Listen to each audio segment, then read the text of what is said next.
अस्सलाम वालेकुम। उम्मीद है कि आप खैरियत से होंगे। जैसे कि आपको इस प्लेटफॉर्म पे हम बता रहे हैं 101 दिन से कि ईरान के साथ एक अमीनेबल सस्टेनेबल अग्रीमेंट पे आना, उसके कॉम्प्लेक्स खदोखाल तय करना, एक कॉन्ट्रैक्ट की शक्ल में उसको तब्दील करना, ये अब आने वाले दिनों में मुमकिन नहीं होगा। नामुमकिन क्यों है ये? बिकॉज इसका बेस्ट पॉसिबल वर्जन ओबामा ने ऑलरेडी JCPO की शक्ल में अचीव कर लिया था, जहाँ पे एक स्ट्रेटिजिक और दूसरा एक न्यूक्लियर एसेट्स के एतबार से एक अग्रीमेंट पे एक एग्री अपॉन किए थे अमेरिकन और इसराइलीज़, और उसमें सॉवरन गारंटीज़ रूस और चीन ने प्रोवाइड की थी। इसकी तफसीली प्रोग्राम हमने पिछले एतवारों में रिकॉर्ड भी किए हुए हैं, आप देख भी सकते हैं इसी चैनल के ऊपर जाके। हकीकत ये है कि उस डील के अंदर, जिसके लिए अमेरिका के लिए और ईरानीज़ के लिए भी और ग्लोबल कम्युनिटी एट लार्ज यानी रूस और चीन की रिप्रेजेंटेशन के साथ साथ एक best possible win win scenario create होता था, उसको ख़राब करके अग्रीमेंट बंद करवा के पहली टर्म में ट्रंप ने, और उसके बाद चाइना और रशिया की सॉवरन गारंटीज़ को ठुड्डा मार के ईरान के न्यूक्लियर प्रोग्राम को दोबारा एक क्रैश कोर्स पे भेजा।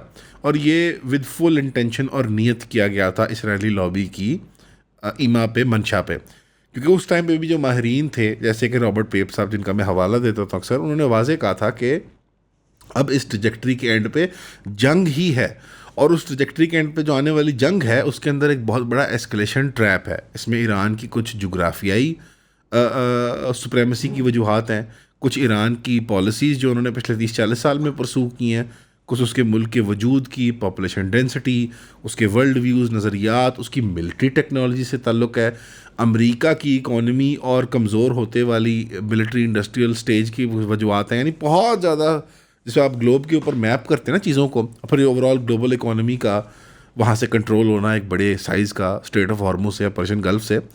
तो ये जब सबको पता था कि इस ट्रैप में जाना है और एक बहुत बड़ी ये बेहुदा किस्म की जंग बन जाएगी, तो अब मिड वे 101 दिन तक, 101 दिन पे दोबारा ये वो एक्सचेंज ऑफ फायर हुआ है ना ईरान और इसराइल के दरमियान।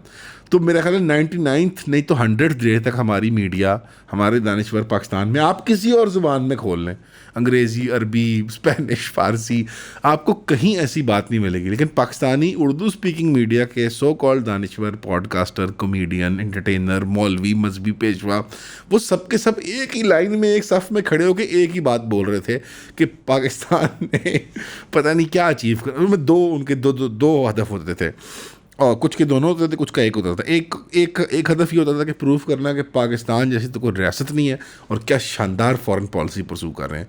इस मामले में तो इतनी तारीफ हम भी कर लेते हैं कि पाकिस्तान एक अच्छा किरदार अदा कर रहा है डिप्लोमेटिकली, लेकिन ना ही एक हमारी रियासत के लिए एक कोई क्लीन चिट थी, और ना ही ये आइडियल फॉर्म ऑफ डिप्लोमेसी या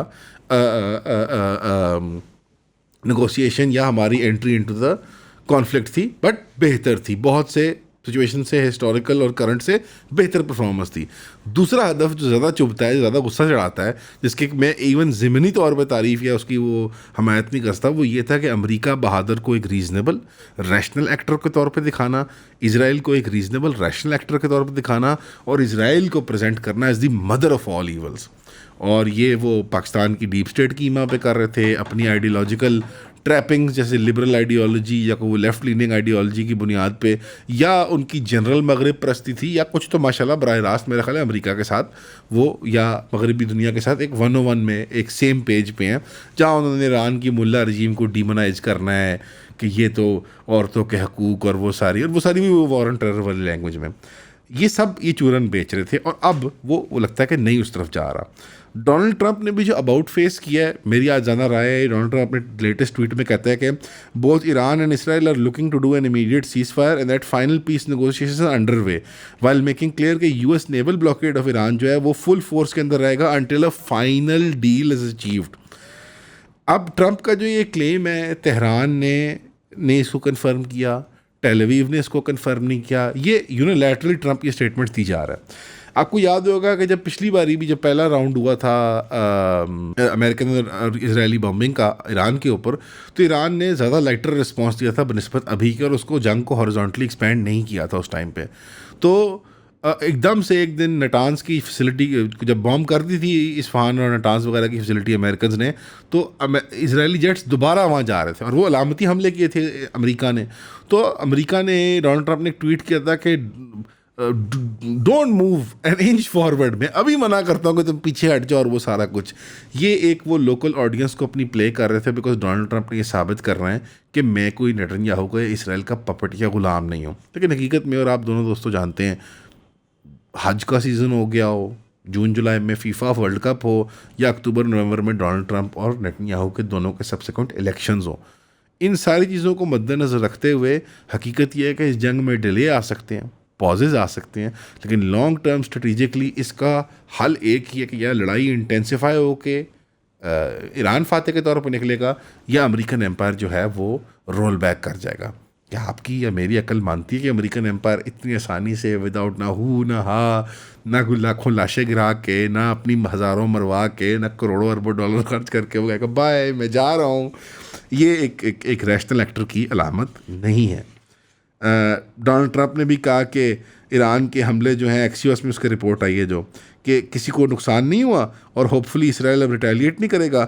अगर बीबी स्ट्राइक बैक करेगा तो हम इसी तरह मज़ीद 47 साल के लड़ते रहेंगे, या कम से कम 3000 साल। और ये ताना दिया उसने यहूदियों की, वो जो 3000 साल की कहानी सुनाते होते हैं कि हम जेरूसलम के वाली वारिस हैं और हम ईरान से बड़ी फाइनल डील के करीब हैं, it's going to be a very good deal. और नेतन्याहू के बारे में कहते हुए उन्होंने कहा कि he won't have any choice, I am the decision maker, मैं चूज़ करूँगा। तो जंग क्यों की मामा? अगर आप डिसीजन मेकर हैं तो जंग क्यों की? अगर आप डिसीजन मेकर हैं तो पिछली टर्म में JCPO क्यों वायलेट की, उसको क्यों बंद किया? ऐसी क्या चीज़ जो JCPO ने अचीव नहीं की वो आप अचीव कर लेंगे? यानी ओबामा आज से 15, 16, 18 साल पहले अचीव कर गया जो चीज़, उसको दोबारा रीनिगोशिएट करना एक कमज़ोर पोजीशन से, एक डिफीट की पोजीशन से। और अब रूस और चीन दोनों आपके सो कॉल्ड ग्लोबल जो उसमें गारंटर्स बने थे, वो भी अब शायद दोबारा उस तरह मैदान में ना उतर के आएँ कि वो न्यूक्लियर गारंटी ले लें और रशिया जो है वो न्यूक्लियर मटेरियल ले ले। और अब ईरान क्यों मानेगा जब आपने उसकी टॉप लीडरशिप हलाक कर दी, कत्ल कर दिए, घरों को उड़ा दिया, शहीद कर दिए, कुचल दिए ख़ानदान उनके? वो कहेंगे हाँ आप सही कह रहे हैं सर, न्यूक्लियर वेपन मैं आपको वापस दे रहा हूँ। हम बल्कि रशिया का, चाइना का मैं पाकिस्तान को दे देता हूँ। बल्कि जो 250 साल आपकी गैला सेलिब्रेशन हो रही है, हम बराह रास्त जो है ना वो अमेरिकन कौंसलेट के अंदर पहुंचा देते हैं, फवाद चौधरी के हाथ भिजवा देंगे हम नेटली बेकर पैक करके वापस ले जाए न्यूक्लियर मटेरियल। यार ये मतलब ये बातें किससे की जा रही हैं? कौन सुन रहा है, कौन मान रहा है ये बातें? इस जीवन में रॉबर्ट पेप साहब ने बड़ा शानदार एनालिसिस किया कि एक तो उन्होंने कहा कि ये वर्स्ट एस्केलेशन ट्रैप है अमेरिकन के लिए वियतनाम से, इससे बुरा हम वियतनाम से भी ज़्यादा गंदे फंस गए। और उन्होंने आर्ग्यू किया कि बैटल लाइंस जो है वो मूव कर गई हैं। ईरान ने इसराइल को स्ट्राइक किया है, ईरान के बदले नहीं, लबनान के बदले, और उसने स्कोप और थिएटर को बढ़ा दिया कि क्या मैं भी जाऊंगा साथ लबनान भी जाएगा, जहाँ भी जाएंगे हम, यानी prosperity for all otherwise prosperity for none. और उन्होंने ये भी वाजे कर दिया कि वो अपनी डेटरेंस को हिजबुल्लाह के ऊपर भी कायम करते हैं कि हिजबुल्लाह पे आँच आएगी तो ईरान अपने ऊपर आँच के तौर पर उसको मानेगा। फिर उन्होंने ये वार्निंग दिया कि जब तक डिसाइसिव रिस्ट्रेंट नहीं होगी इसराइल को तो सीज़ फायर नहीं चलेगा। और जैसे कि हम एक ट्रैक रिकॉर्ड से जानते हैं, अगर इसराइल में नेतन्याहू रिजीम भी रिस्ट्रेंट कर ली जाए किसी सियासी मसलहत के तहत, तो इसराइल की डीप स्टेट, उसकी अवाम, उसकी फ़ौज, उसके अंदर यूनिवर्सल ज़ायनिज़म की जो साइकी है वो नहीं मानेगी। अगर नेतन्याहू इस सीज़ फायर को मानता है तो ओस्लो अकॉर्ड से बुरी शिकस्त माना जाएगा इसको इसराइलियों के हक में। हालांकि प्रैक्टिकली अगर आप मेरे से माने तो इसराइलियों के हक में वो गई है, उससे तो उनको फ़ायदा हुआ है, लेकिन इसराइल के अंदर ये परसेप्शन नहीं थी। आज जो पार्टी ताकत में लिकूड और उसके साथी और उसकी जिस तरह बेन गवीर है मिसाल के तौर पर, जब इसाक रबिन जो था जिसने ओस्लो अकॉर्ड करवाए थे उसको असैसिनेट किया गया था। यार अगर फुटेज चला सकते तो चला दो। जब इसाक रबिन को असैसिनेट किया गया था ना, तो इतमार बेन गवीर उस जो उनकी मजहबी फनेटिक पार्टी की यूथ में थी, और उसने जाके उसकी जो रोल्स रॉयस कार थी ना सदर की, उसका एम्बलम तोड़ लिया था लोगो, और उसने कैमरे पे ला के दिखाई थी। वो प्रेस कॉन्फ्रेंस मौजूद है as a 20 something year old जवान कि ये हमारे लिए ये बहुत बड़ी ये बरकत है, ये एक हमारे लिए वो तबर्रुक के तौर पे मैं रखूँगा। हमने इतने बड़े जालिम जिसने इसराइल का सौदा किया उस आदमी को हमने बेच दिया। यानी सेकुलर टर्म्स में, मटेरियल टर्म्स में पूरी दुनिया कहती है ओस्लो अकॉर्ड्स का सारा फ़ायदा इसराइल लेके गया, लेकिन इसराइली हार्ड लाइनर्स, उसकी डीप स्टेट वाले डीप स्टेट नहीं मरवाया ना ये इट्साक रबीन को, मैंने तो नहीं मारा। वही डीप स्टेट जिसने रबीन को मारा, उसी डीप स्टेट ने अनवर सादात को भी मार दिया। ऐसे ही है भाई। तो हकीकत ये मिस्र में यानी, तो हकीकत ये है कि अगर नेतन्याहू रजीम को नथ डाल भी जाल जाए कि ये पेप साहब के मुताबिक, तो they will deal with Netanyahu. उसके ख़िलाफ़ उसके सर पे जो मंडलाने वाले केस हैं वो इसराइली डीप स्टेट की जानिब से ही हैं कि तुम अपने मौक़िफ़ से पीछे मत हटना, तुम्हारे पे प्रेशर हम दबा के रखेंगे। क्या pressure? Corruption charges, impeachment charges, jail time potentially, वो और उसकी बीवी के ऊपर। इसलिए अपने घर वालों को बाहर रखता है। उसके बेटे तो बाहर रहते हैं ना, उसकी फैमिली तो बाहर रहती है, अमेरिका में, मियामी में रहती है। तो और अगर ना नथ डाल पाए, जो कि हकीकत है कि नहीं डाल पाएगा, तो नेतन्याहू अपनी जान बचाने के लिए जंग को उस लेवल पे ले जाएगा कि वो आप भूल जाएंगे। अस्सलाम वालेकुम, उम्मीद है कि आप खैरियत से होंगे। बाहर बड़ी शदीद तूफ़ान भी आया हुआ है, यालाबारी भी हो रही है। तो वो ऐसे एक बाहर बड़ा ना ऐसे एक खौफनाक सा माहौल बना हुआ है। तो ख्याल आया जॉर्ज ऑरवेल और उसके नावल 1984 या 1984 का। जाहिर बात है आप लोग कान पक चुके हैं, ये मैं सुना चुका हूँ कितनी बार उसी एक ऐड के अंदर। लेकिन मकसद भी समझने की कोशिश करें कि जॉर्ज ऑरवेल कौन थे और ये 1984 का नावल उनका इतना क्यों अहम है, और ख़ास तौर पे आज के हाइपर सर्वेलेंस के दौर में जब सरकारें प्रैक्टिकली हर फैसेट इंसानों की प्राइवेट लाइफ का उसका हिस्सा बन चुकी हैं। इस तरह के दीगर जो बड़े पेचीदा मसाइल होते हैं इंसानों के और माश के और सियासियात के, उनको हम डिस्कस करते हैं किताबों के तनाजुर में, आला फिल्मों के तनाजुर में और उस मुख्तलिफ म्यूज़िक और आर्ट लिटरेचर के कॉन्टेक्स्ट के अंदर। तो आप ऐसी कम्युनिटी का हिस्सा बन सकते हैं अगर आप इयॉन मैट्रिक्स की वेबसाइट पर जाके हमारा बुक क्लब द क्लब उसकी मेंबरशिप परचेज कर लें। तो इंशाअल्लाह ताला I will see you there. अब इस ज़िमन में ये ट्रीटा पारसी साहब, जो खुद एक पर्शियन डिसेंट के अमेरिकन क्विंसी इंस्टीट्यूट के एनालिस्ट हैं, वो क्या कहते हैं कि by striking Iran in defiance of Trump's stated wishes, Israel challenge Tehran की भी bid to extend deterrence over Lebanon, और ट्रंप की अपनी क्रेडिबिलिटी को भी चैलेंज कर दिया उसने। तेहरान की नई पॉलिसी को चैलेंज की, नई तो नहीं पुरानी पॉलिसी है, बट जो अभी उसके वो खदोखाल रिवील हुए हैं। और दूसरा उसने ट्रंप की क्रेडिबिलिटी को भी चैलेंज कर दिया। और अगर इसके बदले में कोई कॉन्सिक्वेंसेस नहीं आए वाशिंगटन से, यानी टेल अवीव पे सख्ती ना आई वाशिंगटन से, तो तेहरान समझ जाएगा कि वाशिंगटन जो है वो ना कंट्रोल कर सकता है, ना रिस्ट्रेन कर सकता है इसराइल को, और पूरी डील अंदर से खोखली हो जाएगी और उसका तना भी जो सामने नज़र आ रहा है वो गिर के राख हो जाएगा। पारसी की बॉटम लाइन जो है आप सुन लें कि ट्रंप अगर इसराइल को रिस्ट्रेन करता है तो वो डील को बरकरार रखने के लिए, लेकिन वो नई डील को हासिल करने के लिए नहीं है। यानी अगर यही डील पूरी तरह नहीं सस्टेन हो पाई तो इससे अगली डील को नहीं हासिल नहीं हो सकती, क्योंकि उसमें अगर इतना ही कंट्रोल नहीं है कि वो अभी उसको नथ नहीं डाल सकता, तो अगली डील की नथ डाल के उसको मैदान में कैसे लेके आएगा। और इस ज़िमन में एक स्पिन देने की कोशिश किया है जो नफ्ताली बेनेट है, पुराने प्राइम मिनिस्टर इसराइल के। उसने कहा है कि ये इसलिए बात कर रहा है वो क्योंकि ट्रंप रिस्पेक्ट करता है इसराइल को कि एक इंडिपेंडेंट सॉवरन कंट्री के तौर पे जो अपना दिफा खुद करना जानती है और कर सकती है। और इसराइल को रातों रात हिट किया गया दर्जनों ईरानी मिसाइलों से, और ईरान ने जबकि कुछ भी नहीं किया और उसने हमारे ऊपर हमला किया, हमने उसको कुछ नहीं किया, तो ट्रंप साहब को इसका हमारा एहतराम रखना पड़ेगा और रखेंगे भी वो। इसराइल ने किया क्या? इसराइल ने टेस्टर लगाया कि डोनाल्ड ट्रंप कितने पानी में और ईरान कितने पानी में। ईरान की जो डिमांड है कि लेबनान को पीस मिले, हिजबुल्लाह को पीस मिले, तो उसने उसके ऊपर टेस्टर लगा के देख लिया, उस पर हमले शुरू कर दिए। उन हमलों के जवाब में जब ईरान ने ये बड़ी कार्रवाई की, अलामती भी थी और कुछ जेन्युइन भी, तो उसके जवाब में अब टेल अवीव देख रहा है कि वाशिंगटन मेरे पे नथ डालता है या ईरान पे नथ डालता है या पूरी चीज़ ही बर्बाद कर देता है। तो ये है बॉटम लाइन कि ये महीना 10 दिन टपा लें, 2 हफ्ते टपा लें, 6 महीने टपा लें, इससे ज़्यादा बात जा नहीं सकती। क्योंकि एक पेप साहब ने एक और बात की है कि ये एक बड़ा मज़े का टेस्ट है। उसने कहा है कि जंग एक नए फेज़ में दाखिल हो गई है और एक टेस्ट है जो पिछले 35 साल से अज्यूम किया जा रहा है हमारी मिलिट्री इस्टेब्लिशमेंट की तरफ से, उसका इम्तिहान आ गया। वो क्या है कि ओवरवेलमिंग मिलिट्री सुपीरियॉरिटी, यानी छप्पड़ फाड़ के जो अस्करी कुव्वत की वो है सलाहियत अमेरिका की और गलबा है बाकी ममालिक के ऊपर, वो बामुकाबला सियासी कंट्रोल, कि वो क्या सियासी कंट्रोल गारंटी करता है या नहीं ईरान के ऊपर या किसी भी इस तरह के मुल्क के ऊपर। और वो ये आर्ग्यू करते हैं पेप साहब कि नहीं, ये जो 35 साल हमारा अजम्पशन है, अज्यूम की हुई, जिसकी बेसिस पे हम ऑपरेट कर रहे हैं, ये चैलेंज होने वाली है ईरान के अंदर, क्योंकि ईरान ने ऑलरेडी उसको चैलेंज पिछले साल डेढ़ में कर दिया हुआ है। तो उम्मीद करते हैं कि ये मामला जो है वो खैर की तरफ जाएगा। इसमें से हमारी स्टेट कितना फास्ट मूव कर पाएगी वो remains to be seen, because Pakistan की जरिए हमें नंबर वन फिक्र होती है कि जब ये सारा मामला हो रहा है और हम अमेरिका के प्रिंसिपल निगोशिएटर के तौर पे नज़र आ रहे हैं, बल्कि दुनिया के प्रिंसिपल निगोशिएटर, ईरान की जानिब से भी, अमेरिका की जानिब से भी, चीन की जानिब से भी। तो इसमें से मैक्सिमम बेनिफिट जूस कैसे निकाला जा सकता है, बिकॉज ये लड़ाई तो होनी है, अवॉइडेंस कितनी देर हो जाएगी।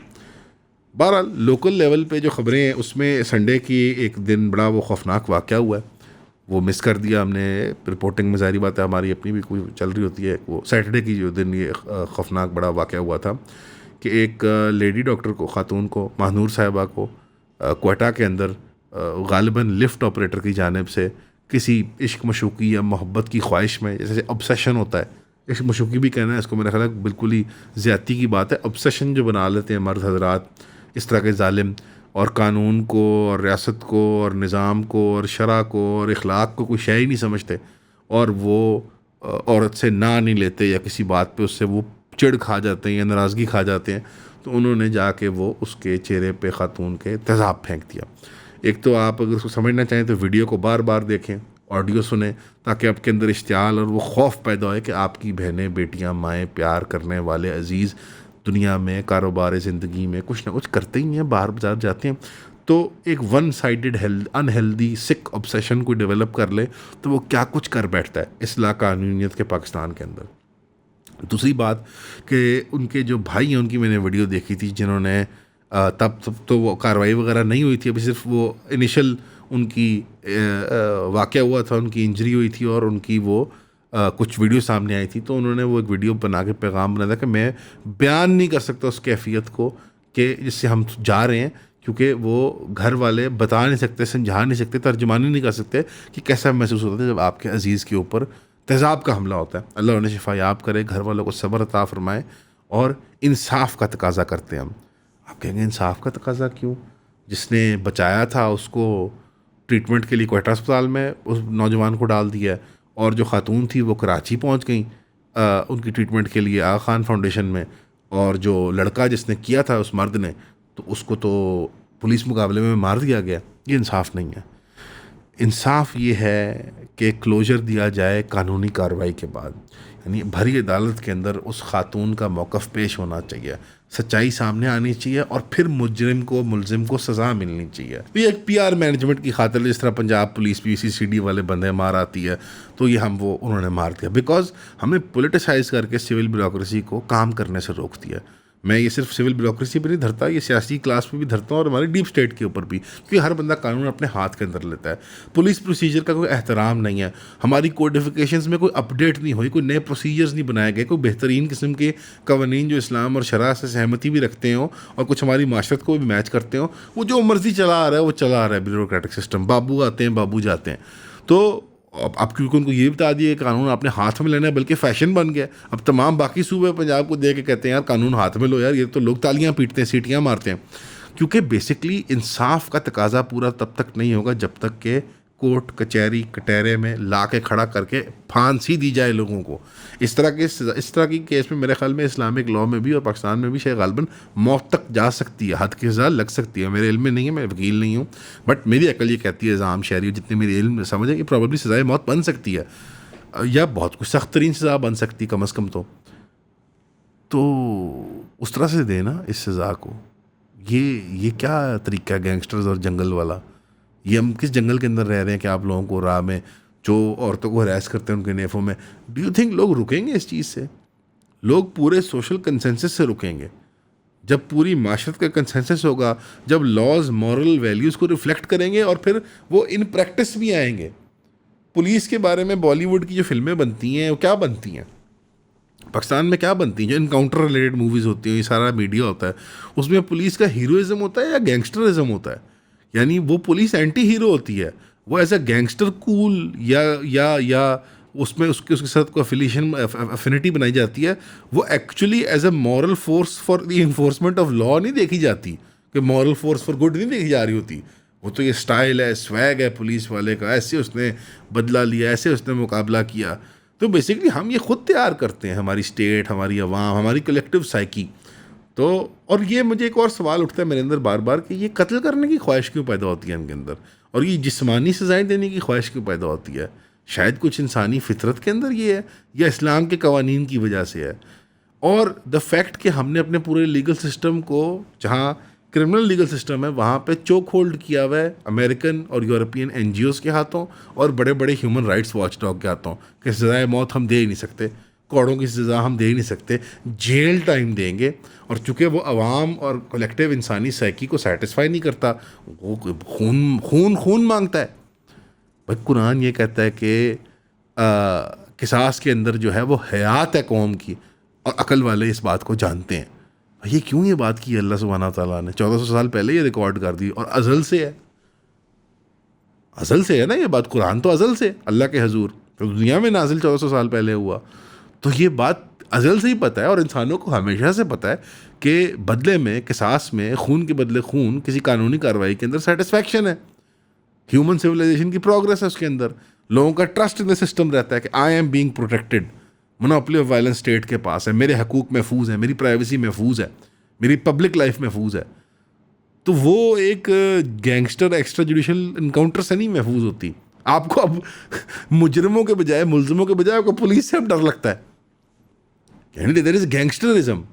एक आम शहरी ये तो नहीं सोचेगा कि देखो इंसाफ, काजी ने फैसला लिखा, वो रीचेक हुआ, रिपील हुआ, बार बार उस पर बहस हुई, वकील ने केस पेश किया, अदालत ने अपना कार्रवाई पूरी की, पुलिस ने इन्वेस्टिगेशन बेहतरीन की, बहुत एहतराम से रिसीव किया फैमिली वालों को। ये एक हाई प्रोफाइल केस बना है, तो सरफराज बुगटी साहब का फ़ोन आया उस मासूम का, ये सीसीटीवी वीडियो की वजह से मशहूर हुआ है। ये उस पीआर और बल्कि जो एक एटेड और दानिस्ता या ना दानिस्ता तौर पे उसी एनजीओ कल्चर की वजह से मशहूर हुआ है कि एसिड अटैक्स के इर्द गिर्द पूरा एक इकोसिस्टम है एनजीओज़ का और फाइनेंशियल इंस्टीट्यूशंस का, जो पैसे कमाते हैं, जिनकी जिनकी दुकान जलती है जब इस तरह के जुल्म होते हैं पाकिस्तान के अंदर। जो फिल्में बनाते हैं, डॉक्यूमेंट्री बनाते हैं, एक्चुअल काम कोई नहीं करते, ना मेंटेलिटी, ना एटीट्यूड्स, ना मेंबर से ये बात, ये सब नहीं होता। आफ्टर द फैक्ट जाके वो मैस्कॉट बना लेते हैं मासूम मस्कीन बेचारी ख़वातीन को, अल्लाह माफ़ करे, बहुत सख्त बात कर रहा हूँ। उस इकोसिस्टम ने ट्विटर के ऊपर और सोशल मीडिया के ऊपर खप डाली हुई है, तो ये सब चलता है। तो इतनी ट्विटरफिकेशन हो गई है, इतनी पीआर मैनेजमेंट हो गई है कि रील्स के ऊपर खबरें। अब सुओ मोटो कल्चर बड़ा बुरा था, अदालतों को हमने ठीक करना है। यार ये तो 18 ग्रेड 19 ग्रेड के अफसर सुओ मोटो ले रहे हैं, ये सुओ मोटो ही ना, और क्या है। नोटिस ले लिया जी, फलाने अफसर को समझ आ गई बात की, यार ये बड़ा, ये पीआर के लिए बड़ा अच्छा है। एक अफसर है पंजाब में, वो पंचायत लगाते हैं ओपन, पता समझ गए सारे बात टिकटॉक पे, वो इतनी मशहूर हो गई, वो इंडिया में पुलिस अफसरों ने कॉपी करना शुरू कर दी। तो वहाँ कोई रूल ऑफ लॉ है तो उन पर क्रैकडाउन हुआ कि भाई क्या कर रहे हो मियाँ, किधर जा रहे हो। कोई और किसी और काम के लिए मशहूर हो गया, कोई अफसर इसलिए मशहूर हो गया क्योंकि उन्होंने एक पोटेंशियल ब्लेस्फेमी केस के विक्टिम को बचा लिया, तो वो एक पूरी पीआर और प्रोपेगेंडा बन गई, सब टिकटॉक बना रहे हैं। तो अगर आपने टिकटॉक बनानी है और पीआर करनी है, आपने केट उसका क्या नाम है उसका इस्लामाबाद एम्बेसी वाली, कॉन्सर्ट वाली, हाँ, नैटली बेकर के साथ प्राइम मिनिस्टर ने टिकटॉक बनानी है, सीएम पंजाब ने फॉरेन दौरों पे टिकटॉक बनानी है, पुलिस वाले ने टिकटॉक बनानी है, डीसी और एसी ने टिकटॉक बनानी है, आपके खिलाफ किए जाने वाले जुर्म पे दुखी टिकटॉक बन गई किसी। तो ये क्या हो रहा है, ये हो क्या रहा है। पॉलिसी में हुई है ट्विटराइजेशन, फॉरेन पॉलिसी और ये नेशनल पॉलिसी पे और सिक्योरिटी मैट्रिक्स पॉलिसी के ऊपर, वो ओपन सोर्स इंटेलिजेंस और ये और वो, और IR एस्पिरेंट, CSS एस्पिरेंट, फौजी 777 लवर, वो अकाउंट मारखोर 786, और ये लड़के लड़कियां, ये बच्चे बच्चियां, और वो उनके सरगना और मैनेजर्स और हैंडलर्स, और डोमेस्टिक गवर्नेंस के अंदर टिकटॉक। अवाम क्या कहती है, जत्था क्या कहता है, द मॉब। तो ये एक सिविलाइज माशरत की अलामत नहीं है। हमारी ख्वाहिश है कि वो आदमी इवन पोस्ट ह्यूमसली ट्राई होना चाहिए, नहीं होएगा ना, केस नहीं परसू होगा ना, that's retarded, that's actually retarded, कि वो मर गया, ठीक है, तो केस मशहूर ना होता तो ना मारा जाता, and so on and so forth. तो एक we have created a hotchpotch, एक खिचड़ी बना दी है। और मैं ज़्यादा लोग को कोट करना चाहता हूँ, little bit of hotchpotch and little bit more hotchpotch only makes hotchpotch. To get out of hotchpotch society, या आप खिचड़ी हैं या आप बिरयानी है या आप पुलाव है, एक माशरत है। We have to have a clear image of what it is suppose to be. हमेशा की तरह सुनने का शुक्रिया। अस्सलाम वालेकुम।